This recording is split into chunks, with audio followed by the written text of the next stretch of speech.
Okay students, so today's first lecture, आजचं पहिलं lecture जे आहे फिजिक्सचं, we are going to see some introduction part only. काही एकदम hardcore concept मध्ये काही जाणार नाहीये, बेसिकच घेणार आहे आज. So first we will see what is physics and what are the branches of physics that we are going to discuss in these 2 years. या 2 वर्षांमध्ये फिजिक्सला आपण कसं सेग्रीगेट केलं आहे आणि त्याच्या पार्ट्स मध्ये we are going to study this particular topic या पुढच्या 2 वर्षांसाठी. सो बघा फिजिक्स ऑडिओ चालू आहे. तर फिजिक्स मध्ये 11th आणि 12th स्टँडर्डला त्यांनी काय केलं आहे, त्यांनी 11th आणि 12th मध्ये फिजिक्सला 5 वेगळ्या सेक्शन मध्ये ब्रेक केला आहे. फर्स्ट जो सेक्शन आहे दॅट इज मेकॅनिक्स. आता मेकॅनिक्स मध्ये what exactly we are going to study, we are going to study about motion of particles. Different motions आपण स्टडी करणार आहे. Circular motion, projectile motion, simple harmonic motion, त्यानंतर अजून बरेच type of motion आपण इथे डिस्कस करणार आहे, जसे की रोटेशनल मोशन. सो ह्याच्यामध्ये बेसिकली मोशनशी रिलेटेड सगळ्या गोष्टी, all the things which is related to motion of particles we are going to discuss. ह्याच्यामध्ये वेगवेगळे लॉज असणार. हे जे मेकॅनिक्स आहे, मेकॅनिक्स मध्ये मग न्यूटन्स लॉज, हे सगळे laws we are going to discuss in detail. The second section of physics is related to heat and thermodynamics. Heat and थर्मोडायनॅमिक्सशी related आहे. याच्यामध्ये we are basically going to discuss about gases. Gas मध्ये kinetic theory of gas म्हणून एक असा topic आहे ज्याच्यावरती we are going to focus and we will discuss different laws of thermodynamics. So हा सेकंड इम्पॉर्टंट टॉपिक फिजिक्स मधला आहे. Third topic जो तुम्ही इव्हन 10th ला स्टडी केला आहे that is related to light. बरोबर ना? लाईट म्हणून माझ्यामध्ये तुम्हाला एक लाईटचा एक लेसन होता. तो लाईटचा लेसन जो आहे तोच पुढे जाऊन डिटेल मध्ये we are going to discuss त्याच्यावर वेगवेगळ्या प्रॉपर्टीज. तुम्हाला आता जर काही मी विचारलं की तुम्हाला लाईटच्या किती प्रॉपर्टीज माहिती आहे, तर माझ्यामध्ये आन्सर असे येतील: रिफ्लेक्शन, रिफ्रॅक्शन ऑफ लाईट तुम्ही ऐकलं असेल. Then you have heard about dispersion of light. Light splits into 7 colors, that is called as dispersion. You have also heard about scattering of light. जर काही नसेल ऐकलं तर तुम्ही जर काही तुम्हाला टेक्स्टबुक मध्ये 10th ला होतं माझ्या मते की आपल्याला स्काय हे ब्लू का दिसतं. द रिझन इज स्कॅटरिंग, आणि त्याच्यामध्ये एक लॉ आहे called as Rayleigh's law of scattering. So हे तर बेसिक प्रॉपर्टीज झाल्या: reflection, refraction, dispersion, scattering. But ह्या प्रॉपर्टीजच्या वरती जाऊन अजून काही प्रॉपर्टीज आहेत, जसे की interference of light, diffraction of light, polarisation of light. अशा काही technical terms we are going to discuss in the topic of optics. Optics नंतर आहे electricity and magnetism. Electricity and magnetism I guess तुम्ही या गोष्टीशी ऑलरेडी फॅमिलियर आहे. Electricity मध्ये you have studied the lesson electric spark, that is current electricity. as well as तुम्ही magnets बद्दल basic Oersted law and all you might have heard about these things. So all these part will be covered in electricity and magnetism. The last section जो बहुतेक तुम्हाला नाही झालाय that is the modern physics. आता modern physics नाव ऐकून असं वाटतं काही जणांना की मॉडर्न फिजिक्स काय आहे, एकदम मॉडर्न आहे का ते? तर मॉडर्न नाहीये ते 1 सेंचुरी जुनं आहे. 1900 च्या नंतर जेवढ्या फिजिक्स मध्ये डिस्कव्हरीज झाल्या, all those discoveries were basically considered in the section of modern physics. त्याच्या मागे एक स्टोरी आहे, ती मी तुम्हाला क्विकली सांगतो. तर 1900 च्या एंड पर्यंत म्हणजे 1890 1895 या टाइम पर्यंत ऑलमोस्ट सगळ्या फिजिसिस्टला असं बिलीव्ह झालेलं की आता फिजिक्स एंडला आलेला आहे, की आपल्याला फिजिक्स मध्ये सगळंच नॉलेज, त्या टाइमला त्यांना असं वाटत होतं की आपल्याला फिजिक्स मध्ये आता सगळंच नॉलेज आहे. We can practically explain everything in the nature with the help of the laws.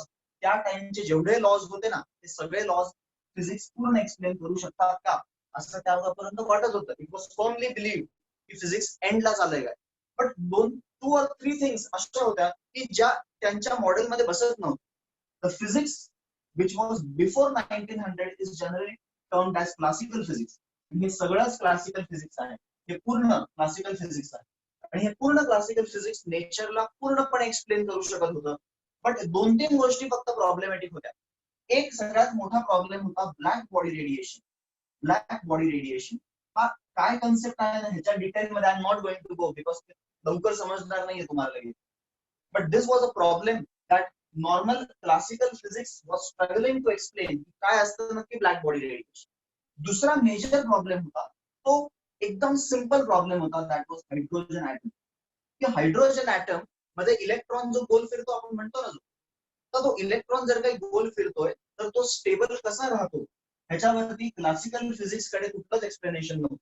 आणि अजून एक बेसिक पॉइंट, असे 2-3 बेसिक गोष्टी होत्या जे classical physics was struggling to explain. बाकी पूर्ण गोष्टी एक्सप्लेन करू शकत होतं क्लासिकल. सो 1900 मध्ये मॅक्स प्लॅंक लाईट हा एक पार्टिकल आहे असं सजेस्ट केलं. आणि त्याच्यानंतर मग अल्बर्ट आइन्स्टाईनने ते प्रूव्ह केलं एका इफेक्टने called as photo electric effect. आणि मॅक्स प्लॅंक आणि अल्बर्ट आइन्स्टाईन बेसिकली हे सगळे मॉडर्न फिजिक्सचे एकदम त्यांनीच चालू केले. Max Planck is also regarded as father of modern physics, even Albert Einstein. So ह्या 2-3 सायंटिस्टने स्टेपिंग स्टोन सेट केला, फिजिक्सला पूर्णपणे एक नवीन डिरेक्शन दिली. आणि त्याच्यानंतर मग बरेच गोष्टी आल्या, म्हणजे क्वांटम फिजिक्स आलं, नंतर क्वांटम स्ट्रिंग थिअरी आली, मग खूप सारे ऍडव्हान्समेंट झाल्या. आता सध्या जो एकदम प्रेझेंट रिसर्च चालू आहे जो फिजिक्स मध्ये, तो पूर्ण रिसर्च ह्याच्यात चालू. तुम्ही मला असा प्रश्न विचाराल की जर ह्याच्यात जर काही रिसर्च करायचा आहे हे कशाला शिकायचं, हे तसं पण बरोबर किंवा हे सगळं जुनं आहे, हेच का डायरेक्टली नाही शिकत? तर हे डायरेक्टली शिकणं इज नॉट पॉसिबल. ह्याचे सगळे बेसिक्स इथे आहेत. If you understand the basic classical mechanics और क्लासिकल फिजिक्स जर काही तुम्हाला नीट समजलं तरच तुम्हाला मॉडर्न फिजिक्स आणि मॉडर्न फिजिक्सशी रिलेटेड सगळ्या तुमच्या थिअरी समजणार आहेत. हे तर बेसिकली मी तुम्हाला पार्ट्स मध्ये डिवाइड करून दिले की physics in this way we are going to discuss physics in next 2 years. State board सिलेबसनी काय केलं आहे, स्टेट बोर्ड सिलेबसनी पण या गोष्टींना डिवाइड करून आपल्याला सिलेबस मध्ये तसा सिलेबस डिझाईन केला आहे. आता वेटेज वाईज जर काही तुम्ही बघितलं तर I will give you important weightage. Maximum weightage कोणाला आहे तर मेकॅनिक्सला मॅक्सिमम वेटेज आहे अँड इलेक्ट्रिसिटी मॅग्नेटिझमला मॅक्सिमम वेटेज आहे. जर तुम्ही बघितलं तर हे 2 मॉड्यूल्स मेकॅनिक्स आणि इलेक्ट्रोडायनेमिक्स हे 2 मॉड्यूलच 5-5, 6-6 महिने चालतात. म्हणजे हे 2च मॉड्यूल शिकता शिकता 1 वर्ष निघून जातं. पण हे 3 मॉड्यूल तुमचे पटकन 1-1, 1.5 महिन्यात संपतात. हे खूप छोटे छोटे मॉड्यूल्स आणि हे स्कोरिंग पण मॉड्यूल्स आहेत. हे ही ऑप्टिक्स, मॉडर्न फिजिक्स हे कमी वेटेज त्यांना डेडिकेटेड आहे, बट त्यांच्यामध्ये जास्त डेप्थ मध्ये गोष्टी नाही आहेत. त्यांच्यामध्ये इझी थिंग्स आहेत. Major electricity magnetism and mechanics वरती पूर्ण सिलेबस बेस्ड असतो. तुम्ही जेईईचा सिलेबस बघितला तर जेईई मध्ये मोस्टली इलेक्ट्रोस्टॅटिक मॅग्नेटिझम, इलेक्ट्रोडायनामिक्स वरती खूप सारे प्रश्न विचारले जातात. सो आपल्यासाठी since we are preparing for JEE Main or if you are preparing for NEET or even if you are preparing for CET, all the modules are equally important. असा कुठला नाही की हा नाही करणार मी सोपा आहे म्हणून, हा करणार हा इम्पॉर्टंट म्हणून. Everything is important.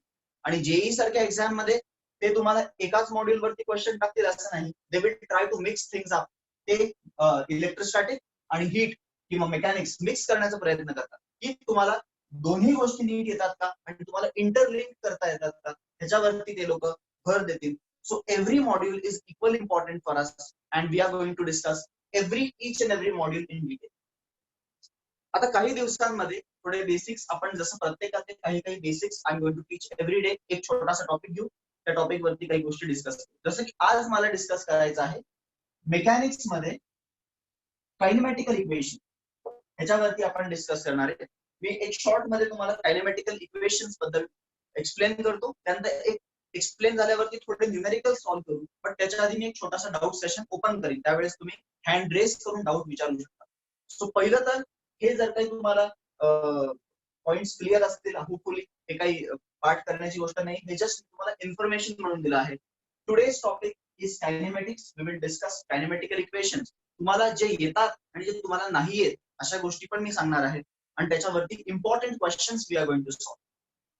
तसंच every day I will be taking one topic. प्रत्येक टॉपिक मधला एक पॉइंट मी घेईन. सो तुमच्या 10th चे जे काही मिसकन्सेप्शन किंवा कन्सेप्ट क्लिअर नव्हते ते सगळे क्लिअर होतील. And after maybe 7-8 days we will start with the actual syllabus of JEE or actual syllabus of NEET CET. Okay, that is starting with the first topic of this. Okay, so तुम्ही notebook मध्ये heading घेऊया kinematical equations. We are going to discuss about kinematical equations. हे तुम्हाला already 10th standard मध्ये किंवा 9th standard मध्ये मला असं वाटतंय की तुम्हाला हे झालं आहे कायनेमॅटिकल equations. Okay, so tell me What are those three kinematical equations? 1, 2 and 3. If you remember, I'm not asking you 3 Newton's laws. Newton's laws are different. हे आहे kinematical equation. कुठले 3 kinematical equations आहेत? सगळ्यांना माहिती असेल हे. फर्स्ट इक्वेशन आहे v equals to u plus at. v equals to u plus at. Second equation, s is equal to ut plus half at square. Order is not important. Third one, I can write it in this way. V square is equal to u square plus 2as. बरोबर ना? These are three kinematical equations. But त्या इक्वेशनचा use काय आहे? हे equations आपल्याला एखादा unknown गोष्ट काढण्यासाठी मदत करतात. जसं की या 3 इक्वेशन मध्ये टेल मी कुठल्या कुठल्या फॅक्टर्स आहेत रे? v means what? v म्हणजे final velocity of the body. Final velocity. u is what? u is initial velocity of the body. Initial velocity. Correct? What is meaning of a? A आहे acceleration of the body. Acceleration of the body. And t is nothing but the time that it has taken to perform that particular motion. T is the time. आणि अजून एक आहे s. s म्हणजे काय असतं? तर s is displacement of the body. This equation, kinematical equations you have already studied. मला सांगा kinematical equation तीनच का आहेत? एक का नाहीये, दोन का नाहीये किंवा चार का नाहीये? तीनच का आहेत? कधी तुम्ही विचार केलाय का? तीनच kinematical equation का आहेत? Why two kinematical equations won't work? किंवा पाच का नाहीये? तर त्याचं रिझन असं आहे, त्याचा आन्सर असा आहे की ऍक्च्युअली kinematical equation पाच आहे, पण तीन कमीत कमी माहिती पाहिजे. दोन माहिती असून काम चालणार नाहीये. तीन कमीत कमी माहिती पाहिजे तर तुम्ही कुठलाही क्वेश्चन सॉल्व्ह करू शकता. आता पाच कायनेमॅटिकल इक्वेशन कसे? तर बघा, हे जे इक्वेशन आहे ते इक्वेशन नंबर 1 आहे. या पाच गोष्टींमध्ये which one is absent over here? Code ह्याच्यात प्रेझेंटच नाहीये. तर आन्सर आहे displacement is not present. Displacement is not present. बरोबर. दुसऱ्या इक्वेशन मध्ये कोड प्रेझेंटच नाही. दुसऱ्या इक्वेशन मध्ये तुम्ही नीट ऑब्झर्व केलं तर final velocity is not present. Third equation मध्ये बघितलं तर कोण ऍबसेंट? थर्ड इक्वेशन मध्ये बघितलं तर टाइम ऍबसेंट आहे. याचा अर्थ या इक्वेशन मध्ये displacement is not present. Second equation में velocity is not present, whereas in the third equation time is not present. But तिन्ही इक्वेशन मध्ये acceleration is present. तिन्ही इक्वेशन मध्ये initial velocity is present. So can I make a equation ज्याच्यामध्ये acceleration is not present? तर असं equation बनवू शकतो का? Yes, that will become your fourth kinematical equation. आणि ते इक्वेशन मी तुम्हाला न डिराइव्ह करता डायरेक्टली सांगतो. ते इक्वेशन असं आहे, एस इक्वल्स टू म्हणजे displacement is equal to initial velocity plus final velocity upon 2. हे झालं तुमची ऍव्हरेज वेलॉसिटी म्हणतोय आपण, ऍव्हरेज वेलॉसिटी. कसं काय ऍव्हरेज? तर बघा, तुम्हाला मी साधा एक्झाम्पल देतो. तुम्हाला पहिल्या टेस्टला 30 मार्क्स मिळाले, तुम्हाला दुसऱ्या टेस्टला 50 मार्क्स मिळाले, तर तुमचा ऍव्हरेज स्कोर काय झाला रे? 30 प्लस 50 80 बाय 2 दॅट इज 40. तसंच स्पीड मध्ये पण, तसंच वेलॉसिटी मध्ये पण ऍव्हरेज वेलॉसिटी कशी कॅल्क्युलेट केली? Initial velocity plus final velocity upon 2 average velocity into time. This equation becomes the fourth kinematical equation. मग तुम्ही म्हणाल हे लर्न करायचं का? तर गरज नाही. बट येस, लर्न केलं तर entrance exam point of view तुमचा टाइम खूप वाचेल. टाइम खूप वाचेल. मी तुम्हाला प्रूव्ह करून दाखवेन की टाइम खूप कसा वाचेल. जर तुम्हाला हे इक्वेशन नसेल माहिती आणि तुम्ही सॉल्व्ह करायला गेला तर एका क्वेश्चनला समजा तुम्हाला 3 मिनिट्स लागत असतील, तर हे वापरून तुमचा तोच क्वेश्चन 1 मिनिट मध्ये solve. So this will basically help you in time, saving your time in entrance exam. आणि प्रत्येक एंट्रन्स एक्झामला टाइम हा खूप क्रुशियल असतो. जर तुम्हाला मी साध्या लँग्वेज मध्ये सांगायला गेलो तर सीईटी साठी एका क्वेश्चनला तुम्हाला 54 सेकंड्स मिळतात फक्त. आता 54 सेकंड मध्ये माणूस प्रश्न वाचेल, त्याचा विचार करेल, फॉर्म्युला लिहिल, सबस्टिट्यूट करेल, आन्सर सॉल्व्ह करून आन्सर आणेल आणि मग टिक करेल. या सगळ्या गोष्टी याच्यात बसवाव्या लागतात. त्याच्यासाठी तुम्हाला बरेच शॉर्टकट्स, बरेच ट्रिक्स माहिती असले पाहिजे, सो दॅट क्वेश्चन समोर आला की you have to put that trick, get the answer and solve. पण कम्पॅरेटिव्हली जेईई साठी जर काही तुम्ही बघितलं तर जेईई साठी तुम्ही थोडं कम्फर्टेबल असता. त्याच्यामध्ये यू गेट रफली 2 मिनिट्स, तुम्हाला 2-1 मिनिटं नक्कीच मिळतात. पण परत एकदा नीट साठी टाइमचा इश्यू राहतो. नीट मध्ये यू गेट हार्डली 1.1 और 1.2 मिनिट, किंवा मी 1 मिनिटच पकडतो. थोडा कमी टाइम मिळतो नीट साठी, किंवा 1.5 मिनिट्स पण चालून जाईल. सो प्रत्येक एक्झाम मध्ये तुम्हाला खूप कमी टाइम आहे रिलेटिव्हली. बोर्ड एक्झाम असेल ना तर एका क्वेश्चनला तुम्हाला 3 to 4 मिनिट्स मिळतात. सो बोर्डच्या कम्पॅरिझन मध्ये तुम्ही you should be very much faster as compared to the board solving. Board solving मध्ये स्टेप्स आर इम्पॉर्टंट. ते आपल्याला करायचंच आहे. You have to study how to solve it by step by step. But even you must know the shortcuts. So kinematical equations 1 2 3. This is the fourth kinematical equation. You can write it down. त्याच्यामध्ये acceleration is not present. आणि अजून एक राहिलाच ना, S V T A. एक राहिलं अजून you. Initial वेलॉसिटीज माहित नाहीये तुम्हाला. इनिशियल वेलॉसिटी नसलेला कायनेमॅटिकल इक्वेशन असा असतो, S equals to vt minus half at square. This is the fifth kinematical equation, which again you don't have to learn, but you can learn it just to save your time in entrance exam preparation, in entrance point of view. But for board preparation, only 3 are required. म्हणूनच तर 10वी 3 शिकवले. तुम्हाला board exam द्यायची. जर तुम्हाला entrance exam द्यायची असेल तर you must know some extra equation which will basically save your time. आता तुम्ही हे सगळे इक्वेशन्स लिहून घ्या पहिलं तर. We will solve some questions आणि मी तुम्हाला असे काही क्वेश्चन दाखवेन की जे क्वेश्चन तुम्हाला ह्या इक्वेशननी खूप पटकन सॉल्व्ह होतील. ह्या इक्वेशननी खूप वेळ लागणार. Okay, so quickly write all these equations. 2 मिनिटं फक्त मी तुम्हाला देतो. हे लिहून घ्या सगळ्यांनी and we will quickly start with the numericals. त्याच्या आधी मी एकदा डाऊट सेशन ओपन करतो. खूप वेळ झाला मीच बडबड करतो. कोणाला डाऊट असेल तर प्लीज रेज युअर हँड. इथे दिसेल मला. कोणाला कुठल्याही प्रकारचा डाऊट असेल you can raise your hand. अजूनपर्यंत कोणीच नाही केला रेज, त्याचा अर्थ कोणाला डाऊट नाहीये. सगळे कम्फर्टेबल आहेत, सगळे लिहितायत. Good.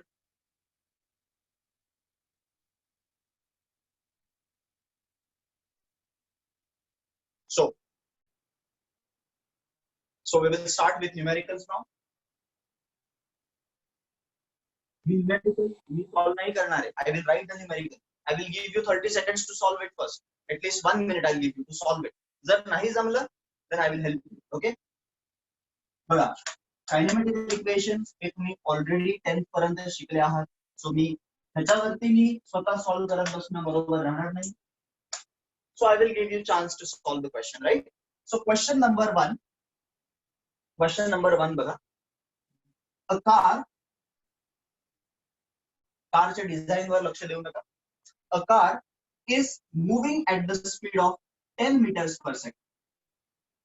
It is moving at the speed of 10 meters per second. आणि थोडा डिस्टन्स ट्रॅव्हल केल्यावरती it increases its speed and its speed becomes 30 meter per second.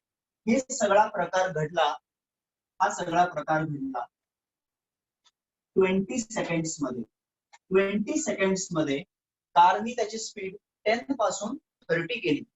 The question that I want to ask you is what is the acceleration of the car and what is the displacement? किती distance या journey मध्ये travel झाला असेल? What is the displacement and what is the acceleration? Simple question आहे. पहिलाच प्रश्न आहे माझ्या मते या वर्षाचा. सो एकदम सिंपल क्वेश्चन आहे. हळूहळू लेवल वाढणार आहे, हे पण तुम्ही ऑब्झर्व करा. बट हा क्वेश्चन तरी होपफुली सगळ्यांना जमेल. तुम्हाला आन्सर आले की लगेच तुमचा हँड रेस करा, म्हणजे मला आयडिया आहे किती जणांना जमते.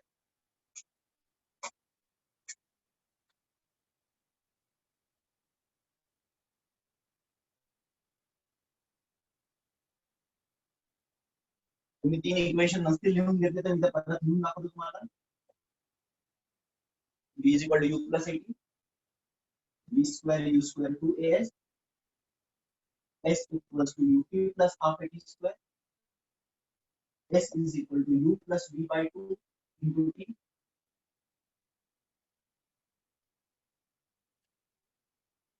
The chart and last वाला होता s is equal to vt minus half at square. राजला आला आन्सर, त्यांनी हँड रेस केलाय. साक्षी मोरे, व्हेरी गुड. तुमच्या आन्सर्स आले आहेत.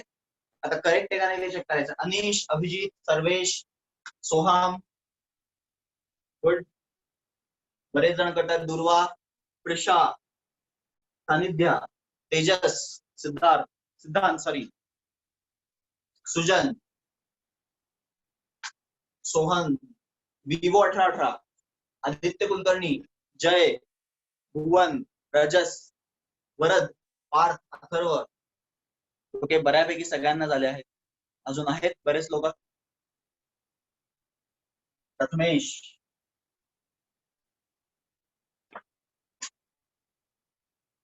केदार.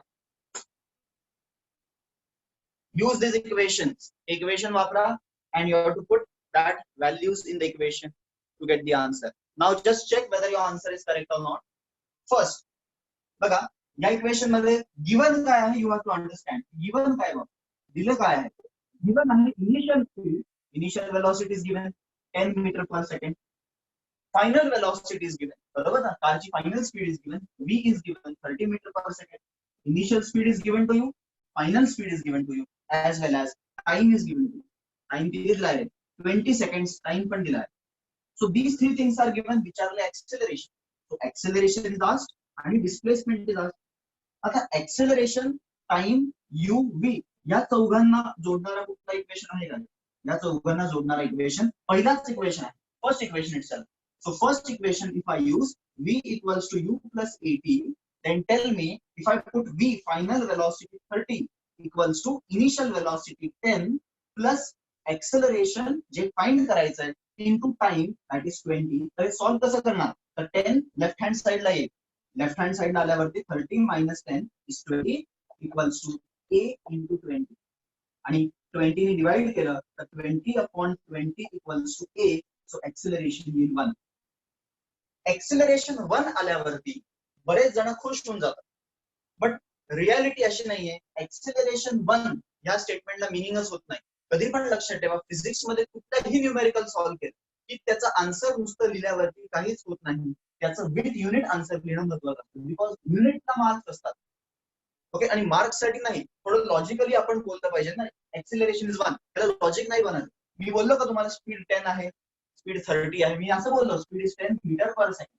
सो इथे तुम्ही सांगा युनिट काय असेल, तर इथे युनिट असेल metre per second square. This is the unit of acceleration. So ज्यांनी आन्सर काढलाय 1 without unit, त्यांचं आन्सर रॉंग आहे. Answer with unit important. So this is the acceleration. And the second question was find displacement. बरोबर ना, displacement काढण्यासाठी आता तर आपल्याकडे 4 नंबर मिळाले, एक्सेलरेशन पण मिळून गेले, बरोबर. आता डिस्प्लेसमेंट काढायचं, बट तुम्ही आता कुठलं इक्वेशन वापरणार, you can use any one equation, त्याच्यात डिस्प्लेसमेंट आहे. बट मी तुम्हाला सजेस्ट करतो की तुम्ही असं इक्वेशन वापरा ज्याच्यामध्ये एक्सेलरेशन नसेल. का असं वापरा, why you have to eliminate. आपण एक्सेलरेशन यूज नाही करणार टू फाइंड डिस्प्लेसमेंट. रिझन असं आहे की तुम्ही एक्सेलरेशन फाइंड करताना समजा काही मिस्टेक केली असेल, तर तीच मिस्टेक तुम्ही कॅरी फॉरवर्ड करून डिस्प्लेसमेंट मध्ये पण मिस्टेक करा. सो डिस्प्लेसमेंट काढताना अवॉइड युझिंग योर आन्सर. हा, ह्याच्यावरती तुम्ही 100% तुम्ही ट्रस्ट करू शकता. आता क्वेश्चन मधले डेटा आहे, so I can trust on these number, I cannot trust on one, because ते मी काढले, बरोबर ना. सो एसचा मी असा फॉर्म्युला वापरेन ज्याच्यामध्ये व्ही यू टी असेल, आणि that is the fourth equation. चौथं इक्वेशन तुम्हाला आन्सर देणार आहे. चौथं इक्वेशन काय आहे, एस इक्वल टू, जागाच नाही, s equal to u plus v 10 plus 30, u plus v 10 plus 30 by 2, u plus v by 2 into t. T आहे 20. हे सॉल्व्ह केलं जात आहे, तर 10 प्लस 30 इज 40, 40 बाय 2 इज 20 आणि 20 into 20 is 400. Displacement is 400. Unit महत्वाचा आहे. युनिट काय येईल, डिस्प्लेसमेंट.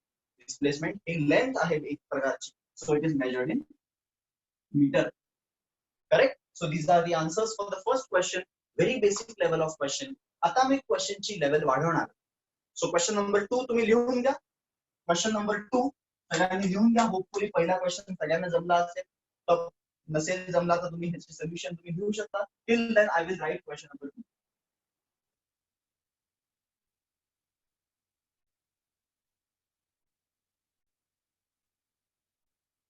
क्वेश्चन नंबर 2 बघा असा आहे, एक ब्लॉक आहे. The block speed is u. त्याची इनिशियल स्पीड दिली नाही, ते म्हणजे स्पीड यू आहे. ओके, त्याची स्पीड यू आहे आणि तो 10 मीटर डिस्टन्स ट्रॅव्हल करून, 10 मीटर डिस्टन्स ट्रॅव्हल करून तो stop. It stops after covering 10 metre. आणि हा पूर्ण प्रकार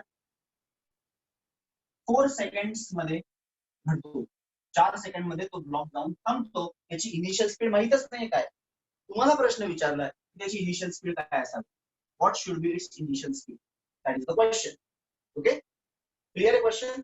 ब्लॉक एका अननोन स्पीडने मूव्ह होताना तो 10 मीटर जाऊन थांबला 4 सेकंड मध्ये. What should be its initial speed, this is the question.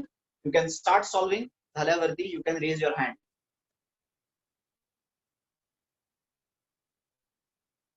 या वेळेस तुम्ही युनिट सकट आन्सर लिहा.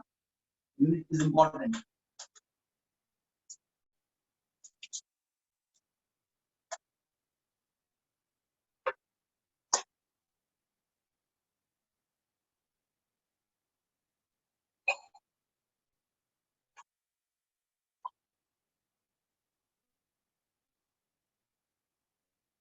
अभिजितला आन्सर आला आहे. स्वाती, सोहम, गुड. वरद, तुम्ही सगळे 54 सेकंडच्या आतच करतायत. चांगली साईन आहे. बट एक क्वेश्चन सीईटीच्या लेवलच्या जवळपास पण कुठेच नाहीये. सो अजून लेवल वाढणार आहे, त्यावेळेस बघू आपण. पण चांगलं आहे.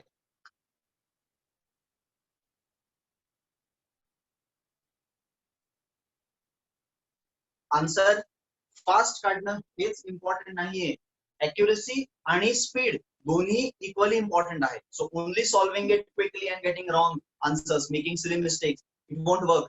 Okay, your accuracy should be supported with the speed. So speed मध्ये सॉल्व्ह करताना अॅक्युरेटली आन्सर आले पाहिजे.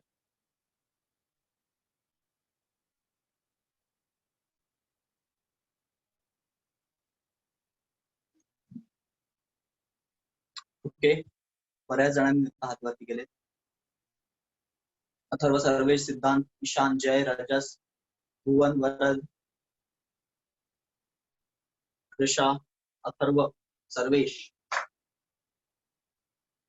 ऋतुजा, तेजस, अमय. गुड. इझी क्वेश्चन आहे. ज्यांचा हा क्वेश्चन झालाय, ज्यांनी हँड रेस करून बसले, त्यांनी तोपर्यंत तिसरा प्रश्न स्टार्ट करा. A ball is released from top of a building. तुमच्याच घराच्या टॉप वरून असं अज्युम करा तुम्ही एक दगड सोडला गच्चीवरून, and it falls on the floor, खाली ग्राउंड वरती. Falls on ground after 4 seconds. After 4 second तो दगड खाली पडला. What is the height of your building. तुमच्या बिल्डिंगची हाईट काय आहे. जर तुम्ही वरतून एक दगड टाकला, तो 4 सेकंड नंतर खाली पडला, तर तुमच्या बिल्डिंगची हाईट काय आहे, असा प्रश्न आहे. Very simple question, practical example आहे. You can also perform that experiment. आता सध्या तसंही सगळं बंद आहे. खाली कोणी नाही, कोणाच्या डोक्यावर नाही पडणार. Correct. So if this is done, you can try the second one. आणि नंतर दोन्ही answers we will discuss simultaneously. सगळ्यांनी हँड खाली करा, नंतर मग हँड रेस करा परत सेकंड क्वेश्चन.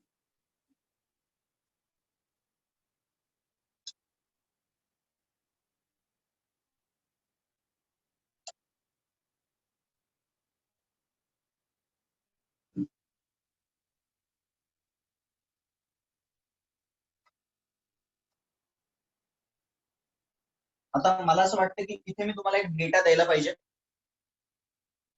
होपफुली तुम्हाला तो माहिती असेल की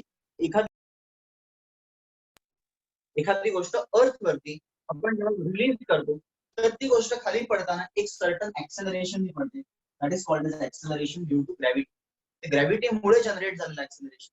and its value is 9.8 meter per second. But 9.8 हा नंबर थोडासा डिफिकल्ट आहे डील करण्यासाठी. सो आपण त्याला 10 अज्युम करणार आहे. सो तुम्ही ग्रॅव्हिटेशनल ऍक्सेलरेशन 10 व्हॅल्यू घ्या टू सॉल्व्ह अ क्वेश्चन. झाल्यावरती रेज युअर हँड.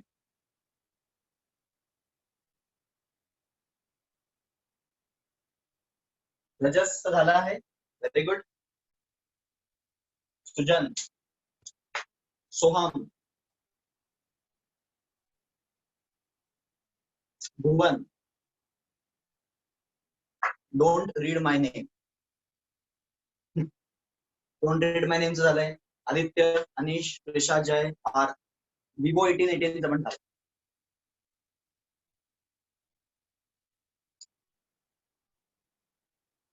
तेजस, सोहम, ईशान,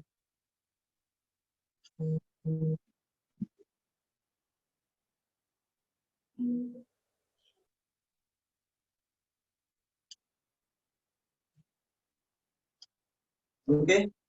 सो बऱ्याच जणांचं झालंय. अजून राहिले आहेत बरेच जण. ट्राय करा. आपण एक अजून 30 सेकंड थांबू. And then we will discuss both the question.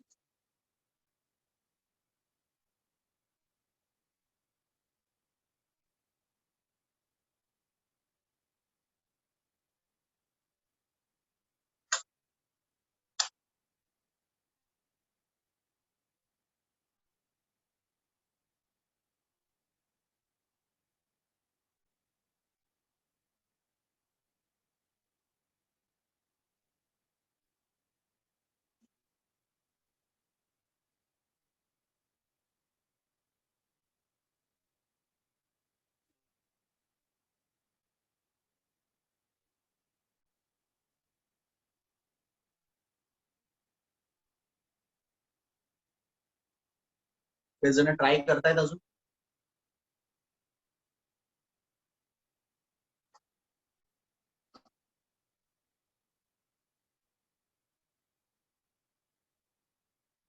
तुम्ही 10th स्टँडर्ड पर्यंत बरेच स्टुडंट्स मी असं ऑब्झर्व केलंय की सायन्स हा पर्टिक्युलर सब्जेक्ट जो आहे त्या सब्जेक्ट मध्ये ते लोक न्यूमेरिकल्स ऑप्शनला ठेवतात.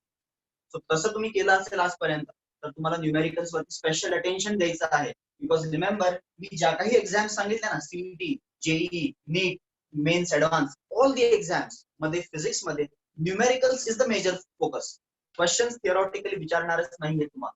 All questions will be numericals. So get used to this new type of study, only focusing on the applications, focusing on the numericals.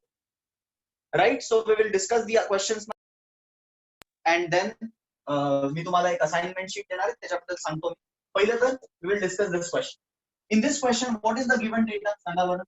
Given data is initial speed is unknown. तो हा तर unknown आहे. But finally it stops. So हा stop word जो आहे ना, हाच एक प्रकारचा given data आहे. ह्याच्यावरून you should understand that final velocity is zero. Final velocity is zero. Then it covers the distance of 10 meters. So displacement is 10. Correct? Displacement is 10. 10 metre cover करून stop झाला. And time it takes is 4 seconds. सो आपल्याला विचारले you काय असेल you. सो आपल्याला असं एक equation पाहिजे ज्याच्यामध्ये यू, व्ही, एस आणि टी आहे. There is no acceleration. परत एकदा fourth equation is going to help you. मी सांगितलं तुम्हाला काही जणांना क्विकली आन्सर आला असेल, त्यांनी ते फोर्थ इक्वेशनच वापरलं असेल. काय होतं ते fourth equation? S is equal to u plus v by 2 average speed into time. बरोबर ना? Average speed into time. Displacement किती आहे? Put the values now. 10 metre equals to initial speed किती आहे? We don't know. Plus final speed is how much?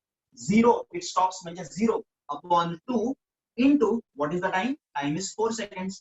So if you solve this now, 2 2s are 4. हा 2 खाली गेला तर 10 by 2 is 5. 5 is equal to u plus 0 किती असतं रे?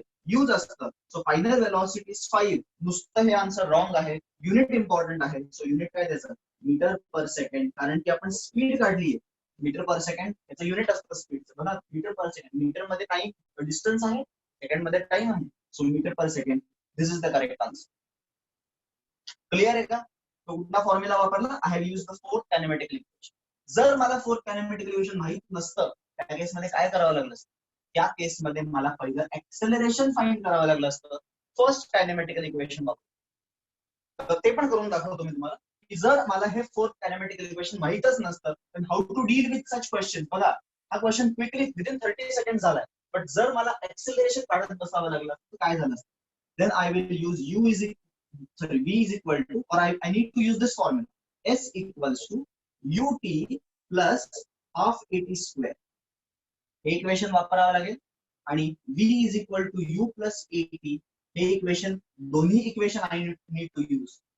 I need to put the values in this equation. तर मला याच्यामध्ये दोन अननोन्स आहेत ना, u अननोन आहे ए अननोन आहे. मला यू आणि ए मध्ये एक इक्वेशन मिळेल. इथे पण दोन अननोन्स आहेत, यू आणि ए.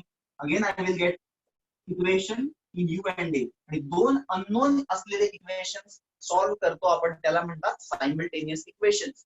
सायमल्टेनियसली सॉल्व्ह करून तुम्हाला यू काढावा लागला असता. So that will really make your life. So तसं गोष्टी अवॉइड करण्यासाठी म्हणूनच तर आपण फोर्थ कायनेमॅटिक इक्वेशन लर्न केलं की within seconds you can find द्या, राईट. म्हणून हा तो स्ट्रॅटेजिकली मी क्वेश्चन दिलेला की तुम्हाला त्याची जाणीव झाली पाहिजे की नुसते 3 इक्वेशन रटून टाइम जाणार आहे, त्यापेक्षा चौथा पण तुम्ही लर्न करून घ्या. The last question of this session is a ball released or a stone released from the top of a building. So suppose this is a building and from the top of the building, if you release a stone, okay, a stone is released and that stone falls down. That stone falls down. किती तुमच्या बिल्डिंगची height? h. Height तुमच्या बिल्डिंगची h आहे. तुम्ही जेव्हा स्टोनला release करताना what is the speed of that stone? त्याला आपण इनिशियल स्पीड म्हणतो. इनिशियल स्पीड 0 आहे. Initial speed is 0 because when you release it त्याची स्पीड 0 असते. You are not throwing it down. Release म्हणलं आहे. अ स्टोन इज थ्रोन असं नाही म्हणत. Stone is release. When you release any object initial speed is 0. तो खाली पडतो. It hits the ground after 4 second. म्हणजे टाइम किती घेतला नाही? 4 सेकंड टाइम घेतला. आणि मी तुम्हाला आधीच सांगितलं अर्थ वरती सगळे ऑब्जेक्ट खाली पडतात सेम ऍक्सेलरेशन. ऍक्सेलरेशन किती आहे त्या ऑब्जेक्ट? 10 meter per second. तुम्हाला विचारलंय एच. एच म्हणजे डिस्प्लेसमेंट, किती डिस्टन्स त्यांनी कव्हर केलं. एस यू ए टी मधलं इक्वेशन फेमस इक्वेशन आहे.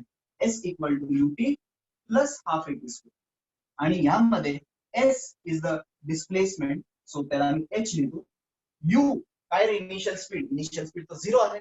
सो 0 इंटू कुठलाही नंबर मल्टिप्लाय केला तर 0च येणार आहे. Plus half what is acceleration? Acceleration is 10 and t square.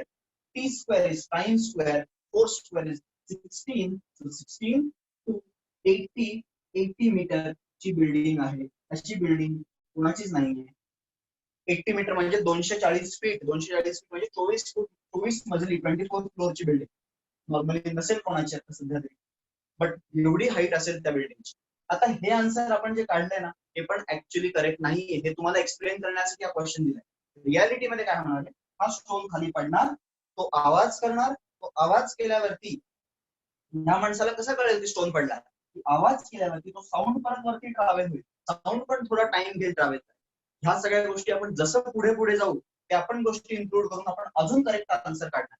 आता सध्या we are dealing with easy things की हा using kinematic equation how to deal with these type of questions, right? So these were 3 important questions that we have covered in kinematical section.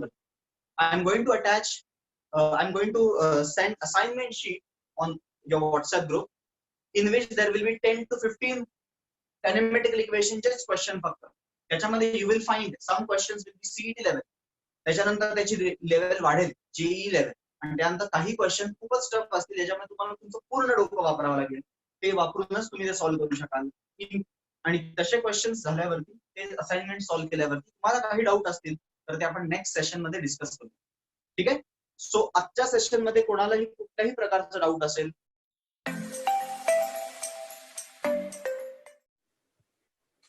Yes, hello friends. Myself Abhishek Mehta, and here I am to teach you maths. So basically, first of all, let's understand, okay, what we have in these 2 years. तो सबसे पहली बात आपको ये ध्यान रखनी है कि 10th स्टैंडर्ड में जैसे आप मैथ्स पढ़ते थे उससे थोड़ा अलग से हमको मैथ्स पढ़ना पड़ेगा, क्योंकि यहाँ पे level of questions and amount of question जो सॉल्व करने हैं वो 10th स्टैंडर्ड के कंपैरिजन में बहुत ज्यादा है. तो जैसे यहाँ पे हमको एक टॉपिक पे, फॉर एग्जांपल एक टॉपिक पे हमको हंड्रेड्स ऑफ सम सॉल्व करने हैं. ओके, एंड उनमें भी हर सम में कुछ अलग हमको सीखने को मिलेगा. So we have to practice more and more. इसका फोकस बेसिकली अपना, ओके, तो what I am going to teach you right now, okay, so अपना इनिशियल फोकस जो रहेगा वो रहेगा, okay, boards and CET. Boards and CET इस पे हम लोग इनिशियली काम शुरू करेंगे. तो उसके बाद फिल्टरिंग होने के बाद, जैसे निशांत सर ने बताया होगा आपको कि फिल्टरिंग होगा, एग्जाम्स वगैरह होंगे आपको, और जो स्टूडेंट्स एलिजिबल है to join for JEE, okay, may continue with JEE, otherwise as I said board boards और सीईटी पे हम लोग फोकस और कॉन्सेंट्रेट कर सकते हैं। तो बेसिकली यहाँ पे मैथ्स में जो अपना फोकस ज्यादा होना चाहिए, इसका रीजन ये है कि सीईटी के लिए मैथ जो है वो 100 मार्क्स का होता है। मतलब अगर 200 मार्क्स का सीईटी है, 200 मार्क्स का सीईटी है तो उसमें 100 मार्क्स का मैथ्स है और फिजिक्स और केमिस्ट्री मिला के 100 मार्क्स है। ऑब्वियसली इन पे भी हमको कंसंट्रेट करना ही है, ओके, लेकिन मैथ्स जो है वो ज्यादा स्कोरिंग है और ज्यादा मार्क्स हमको ऑब्टेन करके दे सकता है मैथ्स। तो first of all, okay, maths के बारे में हम लोग ये I think all of you would like the subject. I'll try my level best to make the subject very simple, clear to you, okay, so that you may love the subject. Probably I'll try my level best to do that. So about me, as I said, I had introduced myself yesterday. My name is Abhishek Mehta and I am teaching this subject since last 16 years, guys. So okay, so knowing the things, okay, for so many years we know what all things may come in the exams, what all things generally come in the exams. तो most important things हम लोग आपको बता सकते हैं। Okay, तो maths में basically जैसे सर ने कल कहा था कि हम लोग ब्रिजिंग लेक्चर रखने वाले हैं, just to bridge you between 10th standard and 11th standard. Okay, so उसमें एक ब्रिज ऑब्टेन करने का काम जो है हम लोग फिलहाल करने वाले हैं। Many students are going to join gradually one by one, जैसे ओके हर रोज कुछ ना कुछ नए एडमिशंस होंगे। Okay, so we have to take all of them together. तो सबसे पहली चीज, I expect very much patience from you people. Okay, you people properly concentrate, understand the concept, ask doubts if you have any. Okay, so I'll start with a new concept today which you will learn and which is really applicable in 11th standard as well as in 12th standard. So मैं आपको एक introduce करूंगा एक नए concept के साथ. Okay, so that concept is permutation and combination to start with.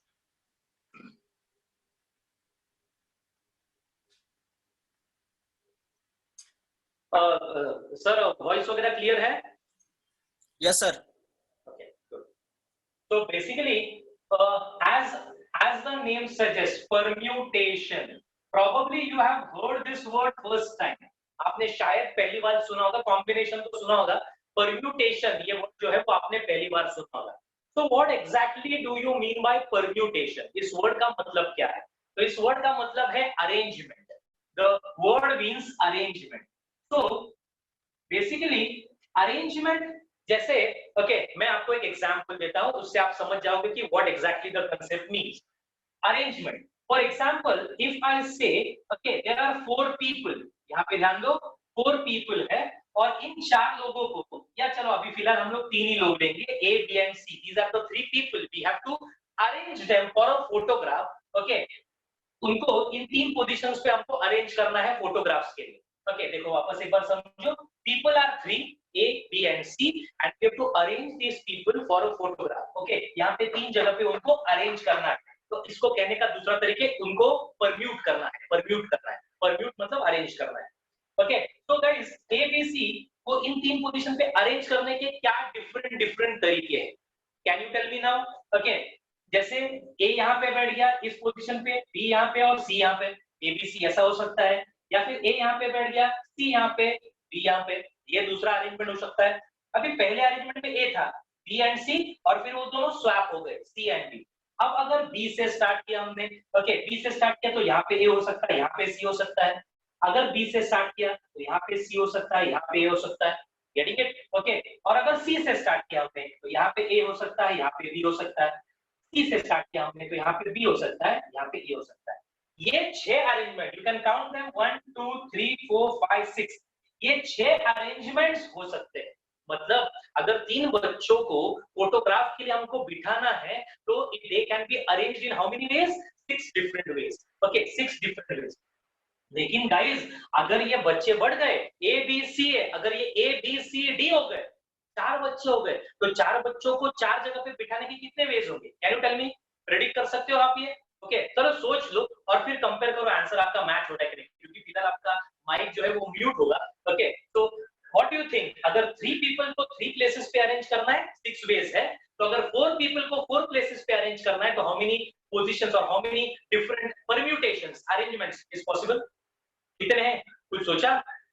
Okay, अगर सोचा होगा तो did your answer match with 24? There may be 24 different arrangements for arranging 4 people on 4 places. 24 different arrangement. Okay, तो ये 24 different arrangement कैसे, अगर ये आपको लिस्ट आउट करना है तो इसी तरह से आप लिस्ट आउट कर सकते हो। ओके, मैं आपको उसमें से 6 टाइप्स बताता हूँ, 24 में नहीं बताऊंगा, बाकी के आप लोग रेडी कर सकते हो। सी, ओके, अगर मैंने कहा कि ये 4 बंदे हैं A B C and D और इन 4 पोजीशंस पे उनको अरेंज करना है। अब थोड़ा सोचो गाइस, फर्स्ट पोजीशन को फिक्स कर दो ए के साथ, इसको ए के साथ फिक्स कर दो। ओके, अब इसको मत हिलाओ। ओके, ए को वैसे ही रहने दो फर्स्ट पोजीशन पे, और इन 3 पोजीशन को अलग अलग अरेंजमेंट, अभी हमने देखा था कि 3 पोजीशन पे अगर 3 लोगों को बैठना है, मैंने रब कर दिया वो 3 पोजीशन को 3 लोगों को बैठना है, तो कितने अरेंजमेंट होते हैं? 6 डिफरेंट, 6 अरेंजमेंट्स आते हैं। तो यहाँ पे ध्यान दे सकते हो आप, B C D, B D C, B वैसे ही रखा, सी डी डी सी, अब सी लाओ यहाँ पे। Okay, C B D, C D B, फिर डी से स्टार्ट करो, D B C, D C B. You can check it out. These are 6 different arrangements starting with A. ये 6 के 6 अलग एक नहीं, चेक कर लो एक बार, A B C D, A B D C, A C B D, A C D B, A D B C, A D C B, मतलब A से start होने वाले 6। ओके, तो कॉमन सेंस लगाओ, B से start होने वाले और 6, C से स्टार्ट होने वाले और 6, और D से स्टार्ट होने वाले और 6, मतलब total 24 arrangements are possible.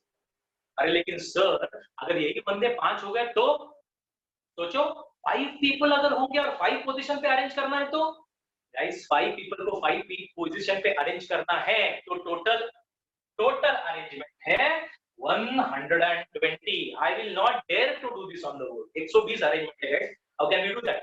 Okay, 120 different arrangement. Yes, एक सिंपल सा क्वेश्चन है यार कि 5 बच्चों को 5 जगह पे बिठाना है, तो टोटल 120 अलग-अलग अरेंजमेंट्स है। तो ऑब्वियसली अगर ये करने का, सर 120 आपने बताया कैसे? फर्स्ट ऑफ ऑल 120 आपने बताया कैसे? We have done this. Okay, 120 arrangements, तो मैंने 120 अरेंजमेंट लिखे हैं? नेवर, वो कभी लिखे नहीं है और लिखूंगा भी नहीं। ओके, और आपको भी सजेस्ट करूंगा कि ये लिखना नहीं है।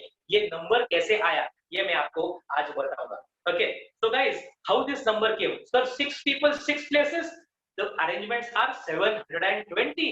तो ये बढ़ते जाएगा, जैसे जैसे मैं नंबर ऑफ पीपल बढ़ाऊंगा ये बढ़ते जाएगा। तो ये आया कहां से? ओके, ये मैं आपको बताऊंगा। उसके पहले हम लोग एक नया कंसेप्ट सीखेंगे। उस कंसेप्ट का नाम है फैक्टोरियल। फैक्टोरियल, तो अभी फिलहाल अभी सोचो, अभी जो मैंने बताया बिफोर फैक्टोरियल, एक आदमी को एक पोजीशन पे अरेंज करना है, तो एक वे, उसको बिठा दो, 1 वे। 2 लोगों को बिठाना है, 2 प्लेसेस है, 2 चेयर्स है, 2 लोगों को बिठाना है, तो 2 वेज। कैसे? ए बी और बी ए। 3 लोगों को बिठाना है तो 6 वेज, अभी देखा था। 4 लोगों को बिठाना है तो 24 वेज, 5 लोगों को बिठाना है तो 120 वेज। एक्चुअली ये वेज आए कहां से? ओके, उसी का लॉजिक जो है वो फैक्टोरियल कवर करता है, the concept of factorial. Sir what is exactly factorial? I tell you, factorial बहुत आसान सी चीज है गाइस। अगर आपने देखो, इसका लिखने का तरीका है 1, और इस एक्सक्लेमेशन मार्क को हम लोग फैक्टोरियल कहते हैं, 1 फैक्टोरियल। ओके, या उसको ऐसा भी लिखा जाता है in some books. Okay, it is written this way as well. Okay, तो what does this mean? 1 factorial का मतलब क्या है? 1 फैक्टोरियल का आंसर 1 होता है। 1 फैक्टोरियल का आंसर क्या होता है? 1 होता है। सर 2 फैक्टोरियल का आंसर फिर 2 होगा। ओके, हाँ, लेकिन उसका लॉजिक है 2 मल्टीप्लाइड बाय 1। मतलब आपको किसी भी नंबर का फैक्टोरियल निकालना है तो आपको उस नंबर से 1 तक के सारे नंबर का प्रोडक्ट निकालना पड़ता है। जैसे 2 फैक्टोरियल मतलब 2 into 1। अगर मैंने कहा 3 फैक्टोरियल क्या है, तो 3 फैक्टोरियल होगा 3 into 2 into 1, मतलब 3 फैक्टोरियल का आंसर 6 होगा।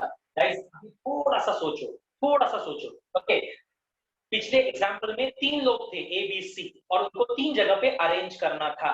ओके, तो कितने वेज आए थे? 6। तो ये था वो आंसर 6। मतलब 3 लोगों को अगर 3 जगह पे अरेंज करना है आपको, तो 3 फैक्टोरियल अरेंजमेंट्स होते हैं, 6 अरेंजमेंट। अब सोचो 4 लोग होंगे तो 4 फैक्टोरियल अरेंजमेंट्स, मतलब क्या sir? 4 into 3 into 2 into 1, that is equal to 24। Check करो, 4 3s are 12, 12 2s are 24, 24 1s are 24।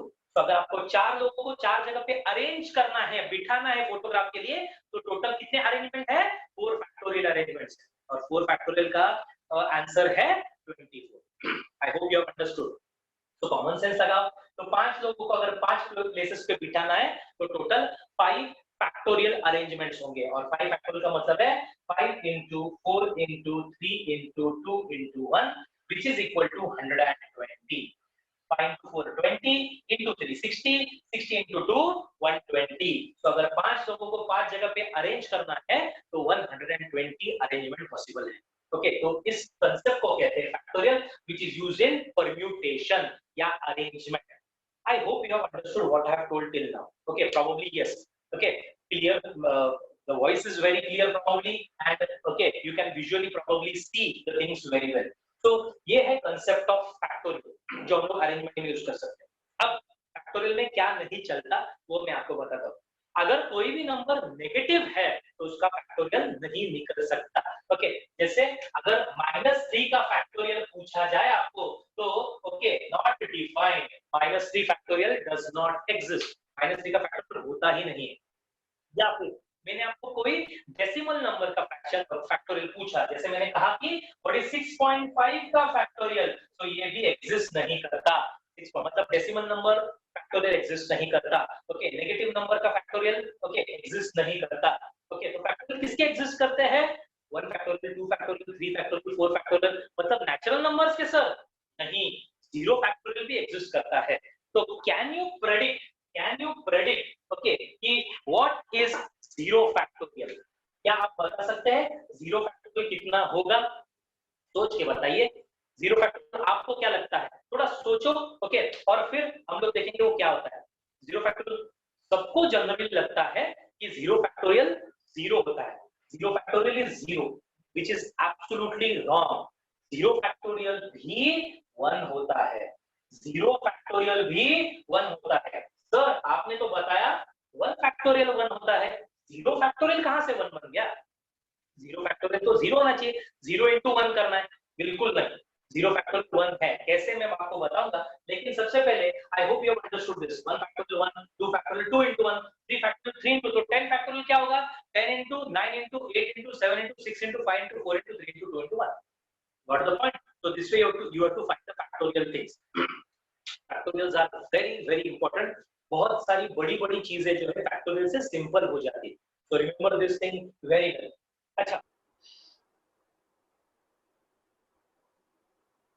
भी करें अगर ये सारी चीजें टेक्निकल फॉल्ट्स में आ जाती है, ये ट्रायल चीजें हैं। ओके, तो डोंट वरी, ऑफलाइन सेशन के टाइम ये चीजें होंगी, ये लेक्चर रिकॉर्डेड आपको मिलेंगे, and the same things we can tell you again. Okay, but probably जितना हम लोग आप तक रीच हो पाए तो we try for that. Okay, I'll come to the point, guys. Okay, I hope you have understood factorial, but still एक briefing कर देता हूँ जैसे सर ने कहा। Okay, factorial. तो factorial, as I said, किसी भी चीज का फैक्टोरियल करना है, 1 का फैक्टोरियल होता है 1, 2 का फैक्टोरियल होता है 2 into 1, 3 का फैक्टोरियल होता है 3 into 2 into 1, 4 का फैक्टोरियल होता है 4 into 3 into 2 into 1। मतलब किसी भी नंबर का फैक्टोरियल करना है तो उस नंबर को मल्टीप्लाई करना है उसके डिसेंडेंट्स के साथ, छोटे नंबर्स के साथ 1 तक जाना है। जैसे 5 फैक्टोरियल है तो 5 into 4 into 3 into 2 into 1। Okay, तो अभी इसका आंसर 1 है, इसका 2 है, इसका 6 है, इसका 24 है। 5 फैक्टोरियल अभी हमने किया था, लेकिन वापस एक बार बोल देता हूं, 5 4 3 2 1 which is equal to 120। ये सारी चीजें हैं, ठीक है। तो सर ठीक है, visibility? Yes sir. Yes, okay. तो ये सारे फैक्टोरियल के नोटेशंस है गाइस। ओके, तो ये इंपॉर्टेंट है। ये वैल्यूज भी याद रखोगे तो ठीक है, आप लोग 8 फैक्टोरियल तक, 9 फैक्टोरियल तक वैल्यूज जो है वो याद कर सकते हो। अब मैंने एक चीज बताया जो थोड़ा सा सरप्राइजिंग लगा होगा आपको, 0 फैक्टोरियल। तो गाइस 0 फैक्टोरियल मैंने बताया उसकी वैल्यू 1 होती है। अब ये कैसे हो गया? 0 फैक्टोरियल 1 कैसे है? Let's check out that. Okay, तो I rub this particular things. 0 factorial 1 कैसे है उसका लॉजिक मैं आपको बताऊंगा आज। सी, अगर मैंने आपको एक नंबर दिया से 5 का फैक्टोरियल, तो अभी भी तो बताया था आपने 5 फैक्टोरियल होता है 120, सही है, लेकिन उसको लिखने का एक अलग तरीका है, वो तरीका मैं आपको बताता हूँ। जैसे 5 फैक्टोरियल हमने देखा 5 into 4 into 3 into 2 into 1। आप देख सकते हैं 5 into 4 into 3 into 2 into 1। Guys, can I write this as 5 into 4 same चीज लिखा है, बस उसका फॉर्म अलग है। 5 into 4 फैक्टोरियल कैसे? बिकॉज 4 फैक्टोरियल क्या होता है? 4 into 3 into 2 into 1। तो 4 फैक्टोरियल होता है 4 into 3 into 2 into 1। मतलब मैं 5 के फैक्टोरियल को कैसे लिख सकता हूं? देखो 5 into 4 फैक्टोरियल, मतलब वो खुद नंबर इनटू उससे छोटे वाले का फैक्टोरियल। तो अब सोचो 6 फैक्टोरियल क्या होगा? 6 फैक्टोरियल क्या होगा? It will be 6 into 5 into 4 into 3 into 2 into 1। मतलब इसको मैं 5 फैक्टोरियल लिख सकता हूं। मतलब 6 factorial can be written as 6 into 5 factorial. Got the point? समझ रहे हो? एक्सक्लेमेशन मार्क को हम लोग क्या कहते हैं? फैक्टोरियल। तो ऐसे पढ़ो 6 फैक्टोरियल इज इक्वल टू 6 खुद इनटू उससे एक से कम का factorial 5 factorial. Getting the point? Okay, so I hope you have understood this. तो 6 फैक्टोरियल क्या होता है? 6 खुद इनटू उससे एक कम 6 minus 1 का फैक्टोरियल। तो थोड़ा कॉमन सेंस लगाओ और उसको ऐसे लिखने की कोशिश करो। Guys, can anybody tell me now what will be 7 factorial? बता सकते हो 7 फैक्टोरियल क्या होगा? 7 खुद इनटू उससे एक कम। बोलो 7 से एक कम कौन है? 6 फैक्टोरियल। Got it? ये मैंने क्यों बताया आपको? ये मैंने क्यों बताया? So that you will understand the next thing which I am telling. तो अभी आपको समझ में आ गया 7 का फैक्टोरियल मतलब 7 इनटू उससे एक कम 6 का factorial. Okay, so 8 factorial will be 8 into 7 factorial. Got it? So in the same way, can you tell me n factorial क्या होगा? बता सकते हो? n factorial, n क्या है सर? कोई भी नेचुरल नंबर पकड़ लो, n factorial, तो वो कैसा लिखा जाएगा? Can you tell me? n factorial is equal to क्या होगा?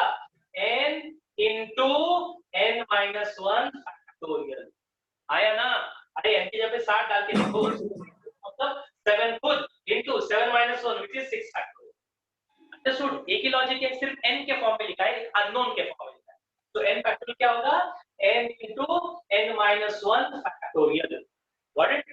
अब थोड़ा सा सोचो गाइस, थोड़ा सा सोचो। अगर मैंने ये n मल्टीप्लाई किया है, यहाँ पे डिवाइड कर दिया, अगर मैंने ये n जो मल्टीप्लाई किया है यहाँ पे डिवाइड कर दिया, तो n minus 1 factorial, this will be n factorial divided by n is equal to काय राहिलं? राइट ला काय राहिलं? n minus 1 factorial. राइट ना लिहा किंवा लेफ्ट ला लिहा, that is okay. What you have got is n minus 1 factorial is n factorial upon n. Getting the point? Okay. I hope you have understood this expression. ये expression समझ में आ गया कहां से आया? ये कहां से आया समझे क्या? पहले वो बता। अगर ये समझे तो ये समझ जाओ। Got it? Okay. ये कहां से आया? अभी मैंने आपको फैक्टोरियल का डेफिनेशन बताया था कि फैक्टोरियल कैसे फाइंड करते हैं, उसके ऊपर वो नोटेशन करने का एक दूसरा तरीका है। जैसे मैंने बताया 8 का फैक्टर होगा 8 into 7 फैक्टोरियल, 8 into उससे एक कम का फैक्टोरियल। उसी तरह से 8 की जगह पे n डाल दो, तो यहाँ पे n आएगा और यहाँ पे उससे एक कम n minus 1। ओके, तो ये नोटेशन आता है। Guys, now in this particular expression, put n as 1. n को 1 पुट करो and you will see what you have obtained। n को अगर 1 पुट किया, n 1 पुट करो इधर, तो what is this? 1 minus 1 का factorial is equal to 1 का factorial upon 1। Okay? Okay, so how much is 1 minus 1? It's 0. तो ये हो गया 0 factorial। तो ये हो गया 0 factorial is equal to 1 factorial is how much? 1 upon 1। 1 factorial 1 आता है, मैंने पहले ही बताया था 1 factorial 1 होता है। 1 upon 1 is 1। Hence we have proved that 0 factorial is 1। तो बहुत लोगों को ये चीज कंफ्यूज होती है कि 0 फैक्टोरियल 0 होना चाहिए। नो, 0 फैक्टोरियल की वैल्यू 1 है और 1 फैक्टोरियल की वैल्यू भी 1 है, और लाइकवाइज 2 फैक्टोरियल 3 फैक्टोरियल निकाल सकते हैं। I hope you have understood the concept of factorials. ये फैक्टोरियल का कांसेप्ट वो सबको समझ में आ गया होगा। अब मैं एक चीज आपको बताता हूं, ओके, और वो चीज है कॉम्बिनेशन। ओके, मैंने पहला वर्ड बताया था परम्यूटेशन, अरेंजमेंट, उसका एक एग्जांपल बताया। It is actually big concept, concept बड़ा है, सम्स भी बहुत सारे सॉल्व करने। आज सिर्फ समराइज कर रहे हैं, उसको थोड़ा सा देख रहे हैं हम लोग। ओके, डेप्थ में हम लोग जाएंगे। ओके, एक्सरसाइज प्रॉब्लम्स वगैरह भी सॉल्व करेंगे। तो आज जनरलाइज लेक्चर है, लेट्स सी, आपके फीडबैक के ऊपर हम लोग कुछ चीजें चेंज करेंगे। ओके, टेक्निकलिटी देख के सारी चीजें हम लोग एडजस्ट करेंगे। अब मैं आपको एक दूसरा कांसेप्ट बताता हूं इसी से रिलेटेड, वो है कॉम्बिनेशन।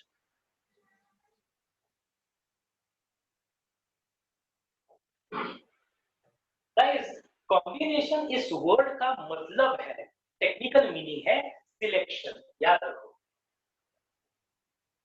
तो आपने दो वर्ड पढ़े आज सबसे पहले तो, ओके, क्या नया पढ़ा है? परम्यूटेशन, ये वर्ड पढ़ा है। और परम्यूटेशन का मतलब आज सीखा है हमने, वो है अरेंजमेंट। किसी भी टाइप की अरेंजमेंट हो। फॉर एग्जांपल आपके पास कुछ बुक्स है, समझो आपके पास M1 M2 मैथ्स के दो बुक्स है, P1 फिजिक्स के दो बुक्स है, C1 C2 केमिस्ट्री के दो बुक्स है, तो टोटल आपके पास 6 बुक्स है। ये 6 बुक्स आपको अगर शेल्फ पे रखने हैं, तो ये 6 बुक्स शेल्फ पे रखने के तरीके कितने हैं guys? 6 factors, that is 720 ways you can on the shelf. Getting the point? Okay, so आप ये ट्राई करना चाहो तो कर सकते हो, लेकिन it is too hectic to do it practically. इसीलिए तो ये कंसेप्ट है जिससे ये चीजें सिंप्लीफाइड होती है। कॉम्बिनेशन का मतलब है selection. So what do you mean by that? क्या है ये? Yes? Any problem? I hope not. Okay. Just one second.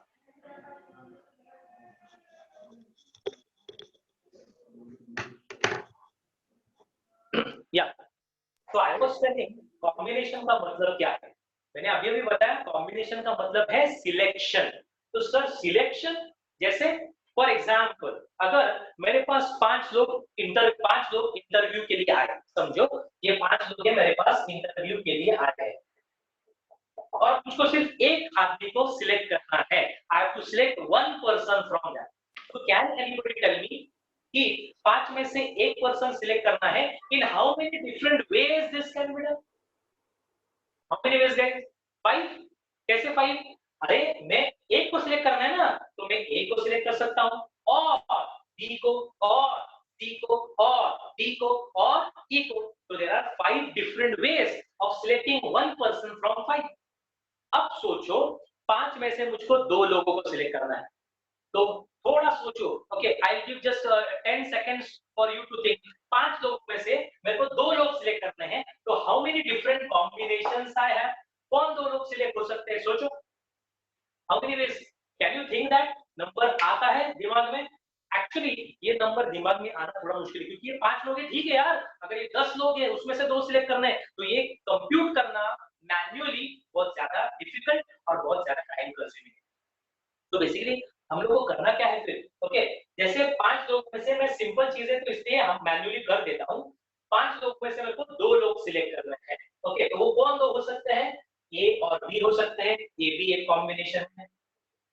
Okay, या फिर ए सी, या फिर ए डी, या फिर ए ई। तो A B, A C, A D, A ई। अब ए बी कहा तो बी ए मत कहो यार, क्योंकि सिलेक्शन है, ए और बी सिलेक्ट हो गए, ई और ए सिलेक्ट, बात तो एक ही है।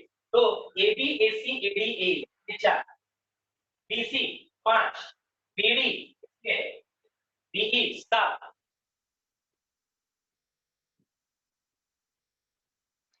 Okay, B C, B D, B E. Okay, तो ये हो गया B C, B D, B E, ठीक है। ये सारे सिलेक्ट हुए हैं, B C, B D, B E, C D, C E, C D, C E. Okay, C D और सी ई, और उसके बाद डी। गिन सकते हो कितने? 1 2 3 4 5 6 7 8 9 10। तो अगर मुझको 5 में से 2 लोगों को सिलेक्ट करना है, 5 लोग मेरे पास इंटरव्यू के लिए आए हैं, उनमें से मुझको 2 लोगों को सिलेक्ट करना है, तो there are total 10 different ways. लेकिन ये ऐसा करना इट इज वेरी हेक्टिक, क्योंकि 5 लोग हैं, ठीक है यार, ये अगर 50 लोग हैं तो 50 लोग हैं, तो उसमें से हम लोग ऐसा कॉम्बिनेशन करके प्रेडिक्ट करना बहुत ज्यादा मुश्किल हो जाता है। तो इसलिए हमारे पास एक ऑप्शन है, और उस ऑप्शन को कहा जाता है combination, which is used for selection.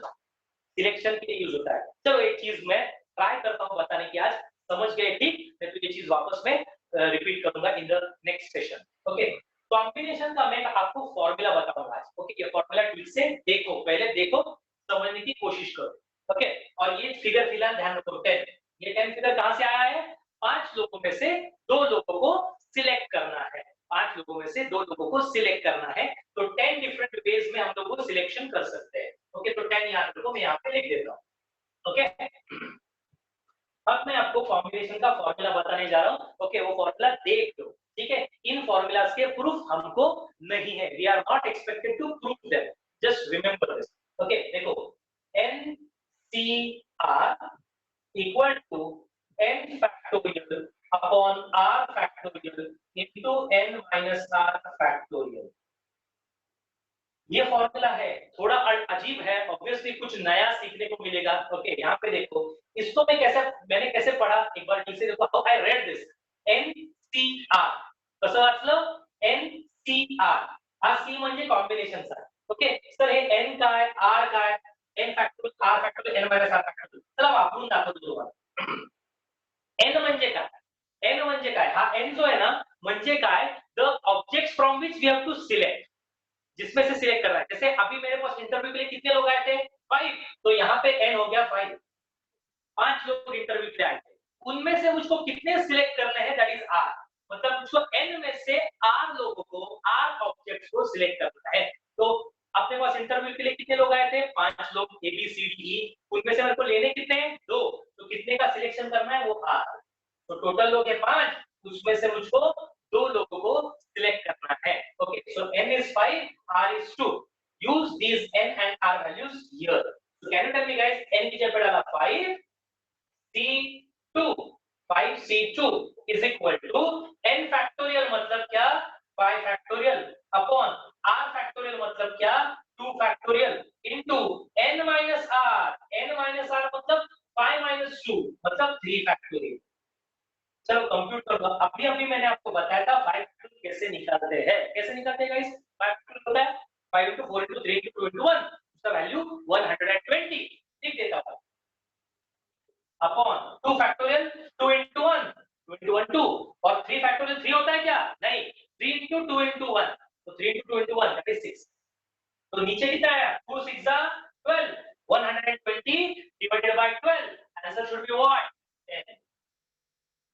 Understood this, मतलब 5 लोगों में से अगर मुझको 2 लोग सिलेक्ट करने हैं तो वो मैन्युअली करना, A B A C A D A E, ये करना बहुत ज्यादा हेक्टिक है, बहुत ज्यादा टाइम कंज्यूमिंग है, तो उसके लिए अपने पास एक मैकेनिज्म है, ओके, फॉर्मुलेशन है NCR वाला, और ये फॉर्मूला यूज करके हम लोग ये चीज कर सकते हैं। तो अब इस फॉर्मूला से आप इजीली, मैंने अगर आपको कहा 10 लोगों में से 2 लोगों को सिलेक्ट करना है तो आप इजीली कंप्यूट कर सकते हो, 10C2 10 में से 2, 10 में से 3 10C3, मतलब 10 लोगों में से 3 लोगों को सिलेक्ट करना।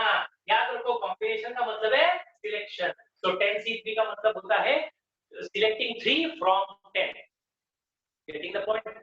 आई होप कॉम्बिनेशन का कंसेप्ट भी आपको समझ में आ गया होगा। तो परम्यूटेशन और कॉम्बिनेशन ये एक चैप्टर जो 11th स्टैंडर्ड में हमको स्टडी करना है, उसके साथ उसका एप्लीकेशन बहुत जगह होता है, जैसे प्रोबेबिलिटी नाम का चैप्टर है 12th स्टैंडर्ड में, प्रोबेबिलिटी हमको प्रोबेबिलिटी डिस्ट्रीब्यूशन नाम का चैप्टर है, बाइनोमियल थ्योरम है, जिसमें ये सारे कांसेप्ट हमको यूज करने हैं। तो लगभग परम्यूटेशन कॉम्बिनेशन जो मैंने आपको अभी बताया है, ये लगभग 4 चैप्टर्स में यूज होता है, 4 chapters in 11th and 12th including, okay, so it is a very very important concept। निशान सर, Yes, sir. हाँ, अभी टाइमिंग कसं आहे काय, मी आता या I have told these things to them, permutation combination concept of that। कोणाला काही डाऊट असेल ना तर आपण फक्त एकदा हँड रेज करायला सांगू आणि मग नंतर सेशन एंड करू। या जर कोणाला काही डाऊट असेल तर हँड रेज करायला सांगून सेशन एंड करू मग। हाँ, सरांना सेतुराज सरांना सांगत आहे। Yes, sir. Yes, sir. Yes sir। Students, if you have some doubt, you can raise your hand. Yeah, Atharva Athar Tilekar has doubt. Who is it? Athar Tilekar. Okay, Atharva. Sir combination का formula फिर से बोलो ना। हाँ, yes, sure। Atharva, NCR equal to n factorial upon r factorial into n minus r factorial। अब हा formula है, दिसतो अथर्व व्यवस्थित? Yes okay. ओके, एग्जांपल दाखव तुला का कळालंय? नो कळालंय। Okay anybody else? और कोई पूछना चाहते हैं? Sakshi More sir. Yeah, Sakshi More is there. Kadam हाँ Sir? साक्षी बोल.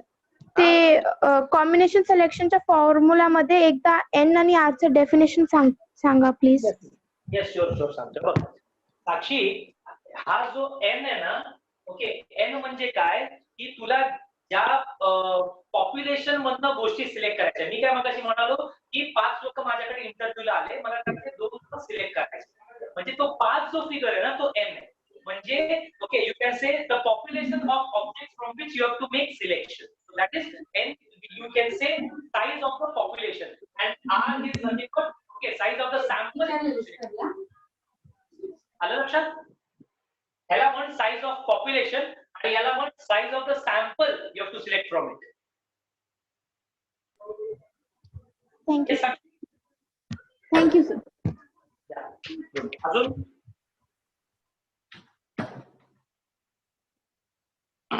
सर और कोई है? Anyone else who wish to ask question from sir? कोई और पूछना चाहते हैं?